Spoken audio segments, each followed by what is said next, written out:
Hey hello friends, welcome back to our channel. Okay, तो आज का टॉपिक है H1 वीज़ा पे।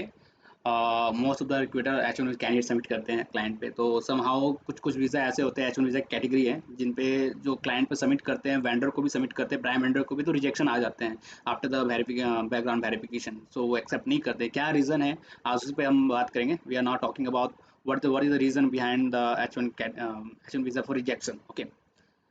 ओके, सो इसमें तीन कैटेगरीज हैं। ठीक है, तो पहला है I-797A, इसके बारे में बात करेंगे। सेकंड है I-797B and third one is I-797C। तो ये H1 वीजा की ये कैटेगरीज हैं, तीन कैटेगरीज है जो इनमें आते हैं। ठीक है, तो क्या है, तो चलते आगे बढ़ते हैं। बट आगे बढ़ने से पहले प्लीज़ मेरे चैनल को सब्सक्राइब करें, लाइक करें एंड शेयर करें, क्योंकि आपका सपोर्ट बहुत ज़रूरी है हमारे चैनल के लिए और मेरे लिए भी खासकर, क्योंकि मैंने एटलीस्ट कि अगर नेक्स्ट ब्लॉग में मुझे एक मोटिवेशन मिलेगा कि हाँ, हमारी वीडियो को लाइक मिल रही है और व्यूज़ भी आ रहे हैं, तो नेक्स्ट वीडियो में मैं कोशिश करूँगा कि प्राइम वेंडर से आप कनेक्ट कैसे करेंगे, उनको ईमेल कैसे भेजेंगे। और हो सकता है आप लोगों को शायद प्रीवियस वीडियो मैंने डाल रखा है कि how to find US prime vendor. आप मेरे प्रीवियस वीडियो देख सकते हैं। अगर उससे भी हेल्प नहीं मिल रहा है तो मैं आपको वो लिस्ट दे दूंगा, प्राइम वेंडर की लिस्ट। आप डायरेक्टली जाके उस से उन्हें कांटेक्ट कर सकते हैं। तो चलते आगे बढ़ते हैं। तो फर्स्ट है I-797A। तो I-797 वीज़ा उनके लिए उनको अप्रूव होता है जो जिनके पास I-94 कॉपी होती है। I-94 कॉपी इनमें से I-9 अप्रूव होती है। ठीक है, I-94 अप्रूव्ड। ठीक है, और ये वीज़ा उन लोगों को मिला जाता है, दिया जाता है जो करंटली यूएस में हैं, या फिर उनका visa like undergoing on C O से। ओके, सर्टिफा सर्टिफिकेट ऑफ स्पॉन्सरशिप। ओके, ठीक है। और जो जिनका the a sign is for that change of status, माने उसका स्टेटस चेंज हो गया, अप्रूव्ड हो गया है। ठीक है, और वो which means that applicant can continue remain in the US and work. Okay, वो कंटिन्यू कर सकते हैं यूएस में, काम भी कर सकते हैं और रह भी सकते हैं, मैंने कंटिन्यू कर सकते हैं अपने प्रोजेक्ट को। ठीक है, तो इसमें कुछ कंफ्यूजन नहीं है, ये वैलिड वीज़ा होता है, तो उसमें क्लाइंट एक्सेप्ट कर लेते। बट इसमें भी अब एक प्रॉब्लम आ रही है, इशू आ रही है क्लाइंट की तरफ से। After offer, client asking for the LCA.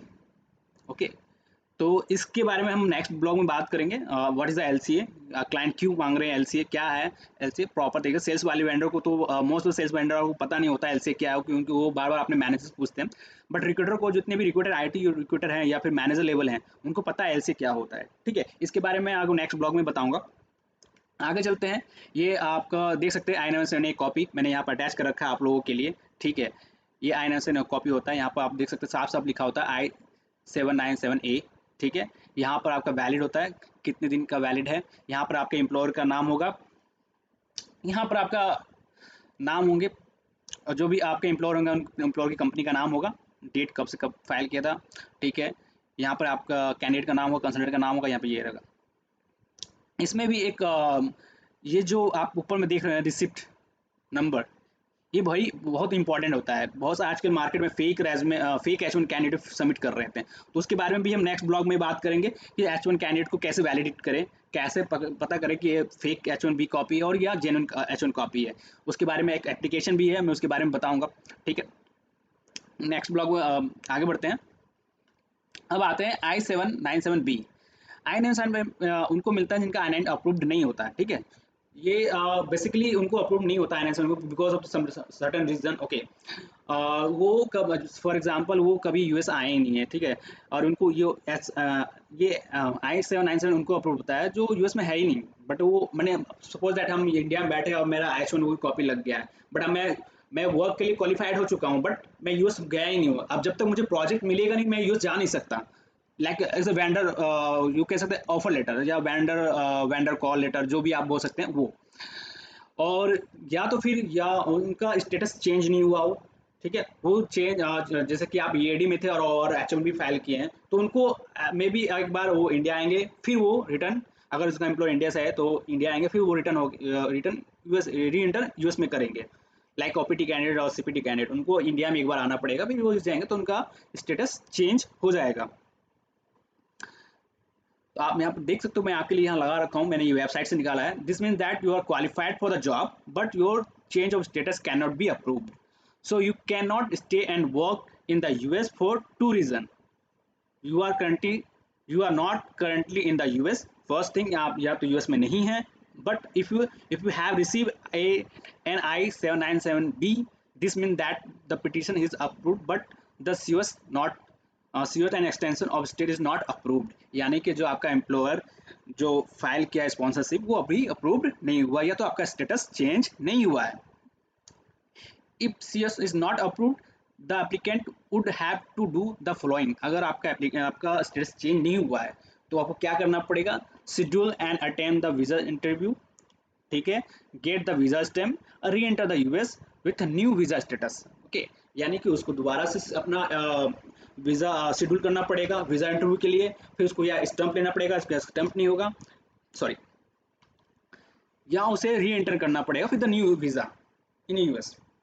ये रीज़न होते हैं। तो ये वीज़ा क्लाइंट एक्सेप्ट नहीं करते हैं जिनके पास I-797B कॉपी होता है, या तो मोस्टली इम्प्लीमेंटेशन पार्टनर एक्सेप्ट नहीं करते हैं, या तो फिर स्पॉन्सरशिप किए होंगे तो वो इसी कंपनी में काम करेगा, बट नो एक्सेप्ट नहीं करते, या प्राइम वेंडर भी एक्सेप्ट नहीं करते जल्दी। थर्ड, ये आपका वीज़ा का सैम्पल कॉपी है, I-997B ऐसा होता है, ठीक है, आप देख सकते हैं इस तरह से। थर्ड आते हैं I-797C। These copies of the approved petition, this is usually given to the employer for their reference file। माने कि ये I-997C ये एक तरह से आप बोलते हो पिटिशन फाइल होता है, रिसिप्ट कॉपी होती है, ठीक है। मान लो आप H1 वीज़ा में आपका H1 वीज़ा एक्सपायर हो गया है, तो आप न्यू लाइक एक्सटेंशन के लिए फाइल करते हो तो उसको कॉपी दिया था, तो वही I-997 कॉपी हो सकती है मे बी। या फिर आपका आप ट्रांसफ़र कर रहे हो अपना वीज़ा समथिंग H1B से, आप किसी आपका एम्प्लॉयर कोई और था, आप दूसरे एम्प्लॉयर में जाना चाहते हो तो transfer visa something else like that, तो I-997 कॉपी फाइल करते हैं। एक तरह से प्रीमियम फाइल होता है, एक या तो जनरल फाइल होता है जिसमें जनरल फाइल में तो बहुत टाइम लग जाती है, प्रीमियम फाइल में थोड़ा एक्स्ट्रा कॉस्ट लगती है, मनी लगती है, बट वो आई थिंक 2 मंथ्स के अंदर ट्रांसफ़र हो जाते हैं हर चीज़, उसके लिए होता है। या फिर आपने न्यू H1 वीज़ा के लिए अप्लाई किया है, एक एम्प्लॉय ने स्पॉन्सरशिप किया, लाइक EAD में था, अब उसको H1B में कन्वर्ट कर रहा है, एम्प्लॉय फाइल कर रहा है, तब उसमें I-997C कॉपी मिलती है। ये है इनका रिसिप्ट कॉपी। यहाँ पर आप देख सकते हैं, फॉर एग्जाम्पल आप यहाँ पर देख सकते हैं, यहाँ पर कोई डेट वैलिडिट नहीं है कि आपका वीज़ा कब कितने दिन के लिए वैलिड है। यहाँ पर आप डेट होता है, वो डेट है नहीं। कैसे वेरीफाई करेंगे, कैसे उसको देखेंगे फेक H1 वीज़ा कॉपी या जेन्युइन H1 वीज़ा कॉपी है, और उसके बारे में भी उसके नेक्स्ट ब्लॉग में बात करूंगा LCA के बारे में कि LCA क्यों मांगते हैं क्लाइंट, LCA होता क्या है, क्या रीज़न है LCA मांगने का बैकग्राउंड वेरिफिकेशन में। तो प्लीज़ लाइक करें, शेयर करें, सब्सक्राइब करें हमारे चैनल को, क्योंकि आपका सपोर्ट बहुत ज़रूरी है हमारे लिए।